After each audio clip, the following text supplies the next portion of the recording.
Mr. President, I want to add a few words to my friend Senator Lujan's eloquent statement of the need to do justice to these good Americans who have, let's just tell it like it is, been poisoned by their own government, who have been exposed to nuclear waste, nuclear radiation by the United States government, by the United States Defense Department. These Americans are happy to do their part for national security. They're proud of what they've done for their country, but they deserve to be recognized, and they deserve to be compensated.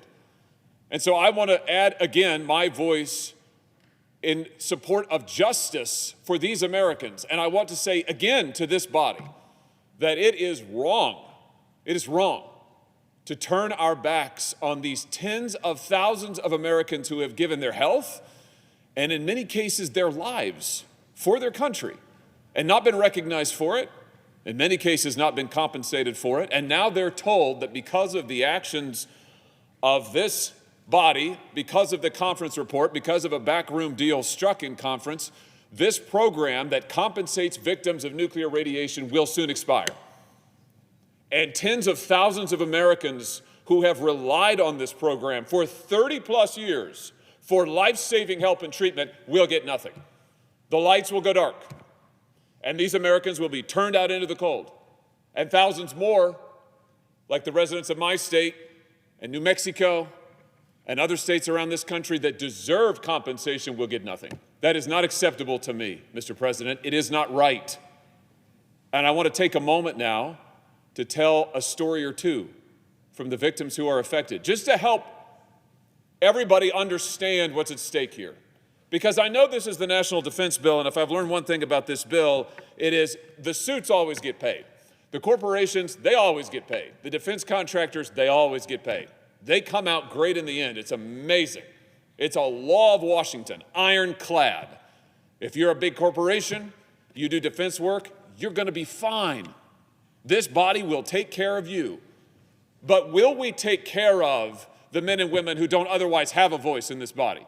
Will we take care of the men and women who don't pay fancy lobbyists, who don't work for the Raytheon Corporation? Will they be taken care of? That's the question. Let's meet a few of them. Let me introduce you to Claire. Claire's parents grew up near Weldon Spring in my state, in Missouri. Weldon Spring is the site of a Manhattan Project uranium refining site. That site sat untouched from the Manhattan Project era until 2001, more than 50 years after it was contaminated. In 2020, Claire was diagnosed with lymphoma. She was 2 years old. Let me introduce you to Vida, Claire's cousin. Vida, her mom and dad, they all live together right near that same site where nuclear waste has been dumped, not adequately cleaned up or dealt with. She grew up there, and wouldn't you know it, just 6 weeks after her cousin Claire was diagnosed with lymphoma, Vida was diagnosed with leukemia. She was 4 years old when she was diagnosed. Why is this happening in St. Louis? I'll tell you why. St. Louis was a uranium processing site, like many other cities around the country. And St. Louis was proud to do its part in the Manhattan Project. You won't get any argument from me about that. You certainly won't get any argument from Missourians. But here's what is not acceptable. After the Manhattan Project was concluded, the federal government didn't clean up the waste. No, the federal government allowed nuclear waste to sit out in barrels right near a stream that runs along schools, that runs alongside suburbs, that cuts right through the heart of the city. The federal government dumped nuclear waste into a public landfill. Then it dumped the nuclear waste into a second landfill. Then it dumped it into an area in the downtown part of the city. And here we are all these decades later. How much of it has been cleaned up? None of it. None of it. That's why these children are sick. Let me introduce you to Howard Billiman, because it's not just in Missouri, it's all over the country. This is Howard Billiman. Howard was a Navajo code talker in World War II, absolutely instrumental to the United States war effort. He died of stomach cancer after living downwind from the nuclear tests that Senator Lujan was talking about just a moment ago. And now his children, who also grew up downwind, have developed cancer themselves. So it's not just one generation, it's generation upon generation, because the United States government has not done what is right. They haven't cleaned up the contamination. They haven't made whole the families that they injured. In fact, as this body recognized in 1990, when it first passed the radiation statute, the government owes these folks an apology. It owes them a cleanup, and it owes them recognition and compensation. That's true also of Bernice Gutierrez. Here's Bernice.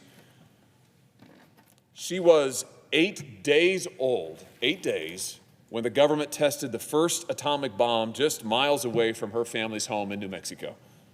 Her entire family was repeatedly exposed to nuclear tests. As a consequence, 44 members of Bernice's family, 44, have been diagnosed with cancer or other radiation-linked diseases. Her mother had cancer 3 times. 3 of her brothers have had cancer. Her sister has had cancer, and she has thyroid disease. Her oldest son passed away from a radiation-linked disease, and her daughter now has thyroid cancer. Add to that 36 additional relatives who have cancers linked to radiation. This is all one family in one state who have been compensated? Not at all. Not at all. They have given their health for this country. They haven't gotten recognition. They haven't gotten compensation. Mr. President, that is wrong. Meet Leslie Begay. Leslie is a Navajo Marine who fought for his country in Vietnam. Here he is. When he returned home, he went to work mining uranium to support the Cold War effort. Think about this. He goes to Vietnam, fights for his country in Vietnam, comes home, goes to the uranium mines to support his country's Cold War effort. He says he was issued, in his words, just a rain jacket, safety glasses, and a hard hat. That's it. Now, Leslie is having double lung transplant. He lives in New Mexico. He pays $700 a month for medication. And what does he get for his injuries, for his illnesses, brought on by his exposure in the mines? Nothing. Nothing. Zero. He's gotten zero. I want to introduce you to one more person, my friend, Kristen Camuso. Kristen grew up in St. Louis. She played in and around Coldwater Creek, that creek where the government left barrels of radioactive waste sitting out for literally years. Open. The rain, the elements, the waste leaked out of the barrels right down into the creek. And for decades, the people of St. Louis were told, oh, there's no problem. The creek is fine. No problem at all. You can play in it. Your kids can play in it. You can send your kids to school by it, build houses by it. And people did, because that's what the government said. And now thousands of people are sick, including Kristen. Since her 2012 cancer diagnosis, Kristen has had her gallbladder removed. She's had a total hysterectomy. She's had her left adrenal gland removed. And after all of that, doctors found another tumor on her right adrenal gland and a lesion on her liver. Her medication is so expensive, she has to ration the care. There's just no way around it. As she says, I'm forced to choose which way I could die. Now, I say again, Mr. President, this is not right. These are good people who have done nothing wrong. Their government has caused this. When the government causes injury, the government should make it right. That's what we're asking for. That's what the radiation compensation program does, and it is wrong to let it expire. It is an injustice. It is a scar on the conscience of this body and of this nation. And I will come to the floor as long as it takes until we do right by these Americans who have done right by their country, because they deserve better than this. Here's the last thing I'll say. You know, you think about the billions of dollars in costs that the government has imposed on these people, taking their health, taking their lives over decades. And yet what is in this year's defense bills, the defense appropriations bills? One analysis recently found that House and Senate appropriators have added at least $26 billion for programs the Pentagon doesn't even want. $26 billion in 1 year. Things like $5 million for a social network analysis for the Army. $4 million to research the impacts of soil structures on hydrology. $12 million for new snow removal equipment. Or here's my favorite. $15 billion inserted by senators, $15 billion with a B, in 1 year, $15 billion for 636 weapons projects the Pentagon did not request.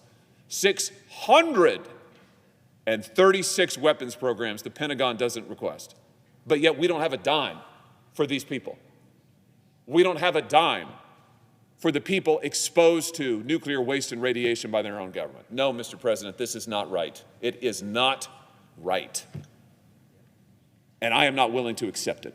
And Senator Lujan is not willing to accept it. And I urge the members of this body, do not be willing to accept it. We must reauthorize this program. We must do right by these Americans. They deserve it. This isn't a welfare check. This is justice. It's what they deserve. It's what they have earned.